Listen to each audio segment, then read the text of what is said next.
Assalamualaikum warahmatullahi wabarakatuh. Wabini nasta'inu ala umurid dunya waddin. Assalatu wassalamu ala asyrafil anbiya'i wal mursalin wa ala alihi wa sahbihi ajma'in. Pemirsa setia Tanjung Pinang TV yang ada di rumah maupun dimanapun Anda berada, alhamdulillah, puji dan syukur kepada Allah Subhanahu wa Ta'ala. Pada hari ini kita masih diberikan kesehatan dan dapat dipertemukan kembali dalam program mulianya Ramadan, bersihkan diri, sucikan hati.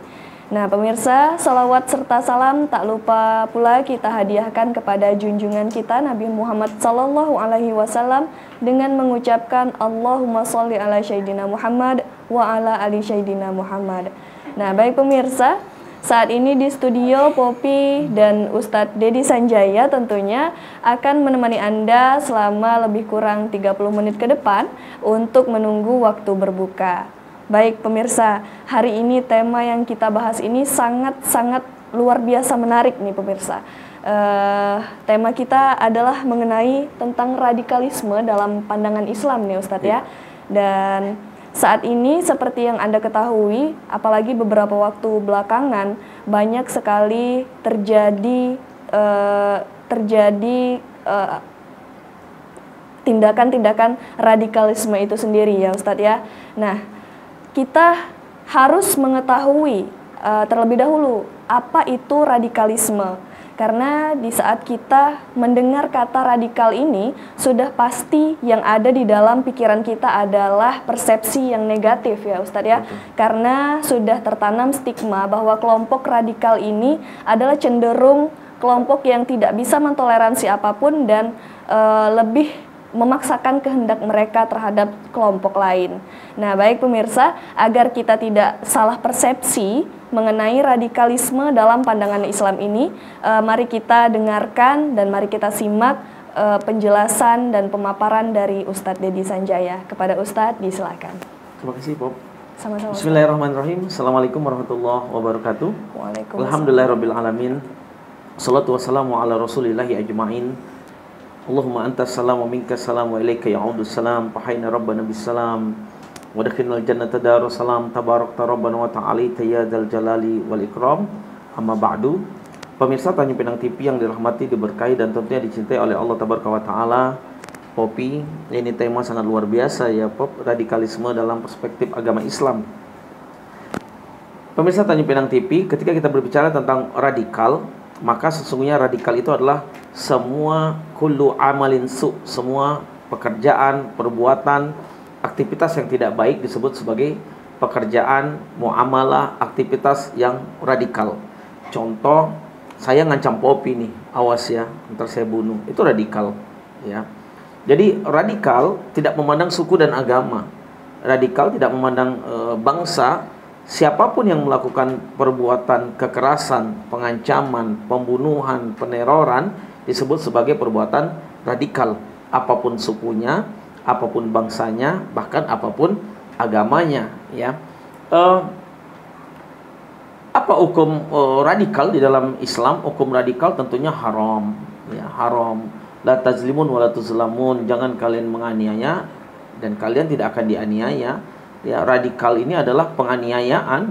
Ada radikal yang kecil, sedang, dan besar. Radikal kecil itu ya mungkin ketika kita berbicara kepala otak engkau, itu radikal, itu ucapan radikal, ya. Pengancaman itu termasuk radikal sedang. Ada radikal besar seperti terorisme, itu radikal besar, ya. Merongrong keutuhan negara, mau dibuatnya pemberontakan, makar, ini adalah radikal. Seperti di Maluku, ya, kita kenal dengan RMS, itu radikal. Terus ada teroris, ada JAT, Jemaah Ansarut Tauhid, ada ISIS, itu juga radikal. Yang harus kita garis bawahi adalah radikal tidak identik dengan satu agama tertentu, tapi setiap pekerjaan yang merugikan orang lain adalah perbuatan radikal. Di Indonesia ada radikal, radikalisme, dan ada deradikalisme. Radikal itu perbuatan, ya. Radikalisme udah menjadi sifat, artinya perbuatan kebiasaan seperti itu, ya. Kelompok A kebiasaannya meneror, membunuh, maka dia dikasih nama kelompok radikal dan pekerjaannya adalah radikalisme. Ada yang disebut dengan deradikalisme. Apa itu deradikalisme? Deradikalisme adalah pengantaran pekerjaan-pekerjaan, perbuatan-perbuatan radikal. Memberikan pemahaman kepada orang bahwasanya radikal itu tidak boleh, memberikan pemahaman bahwasanya memberontak negara yang utuh, pemimpin yang sah itu hukumnya zalim, membunuh orang lain itu termasuk teroris, ya.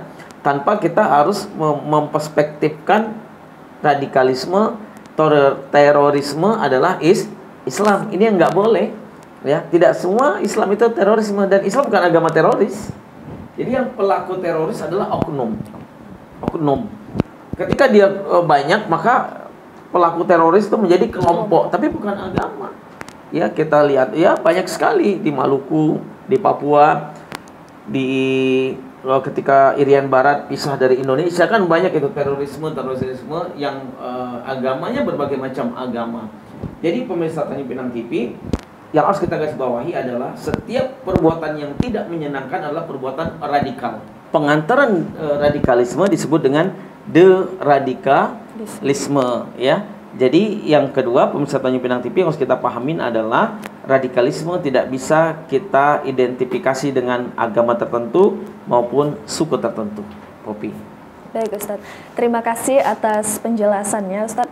Nah, apakah sekelompok orang yang ingin mengganti ideologi negara itu bisa disebut dengan tindakan radikal Ustadz? Iya, itu adalah radikalisme atau radikal tingkat tinggi, termasuk dalam kategori teroris, ya. Merongrong keutuhan negara, mengganti ideologi negara, ya, itu radikal. Sama, ya, ini udah undang-undangnya udah jelas nih, atau mau dirubah, mau diamandemen, sebenarnya itu radikal.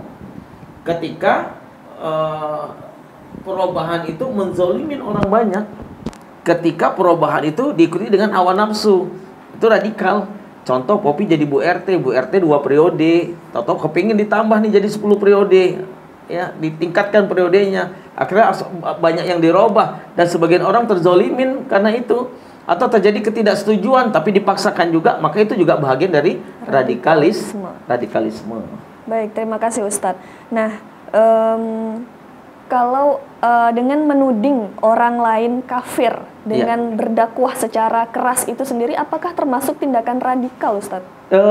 Allah berfirman dalam Al-Quran, "Qul ya ayyuhal kafirun." Kata-katanya jelas, katakan kepada orang-orang kafir, ya.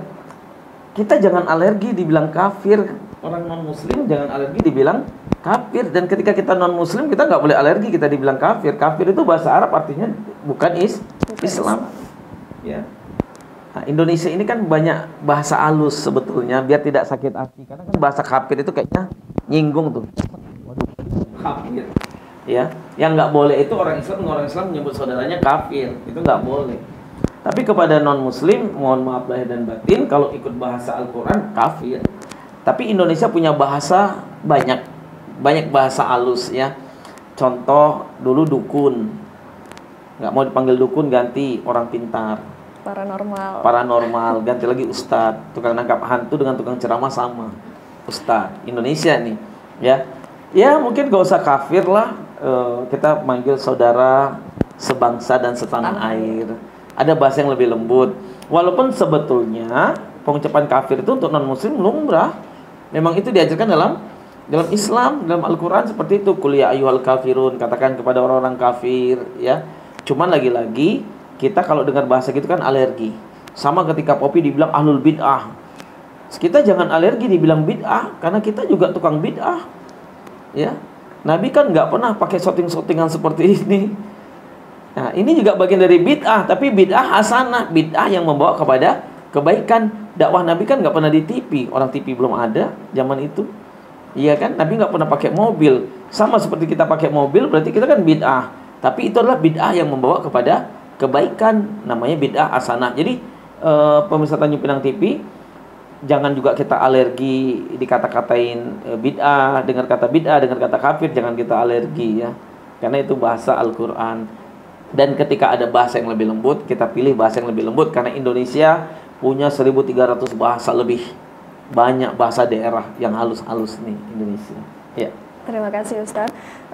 Kemudian kalau kita mengkritisi ataupun tidak setuju dengan kebijakan pemerintah, tentunya tidak semua kebijakan pemerintah itu dapat diterima oleh seluruh masyarakatnya ya Ustadz ya.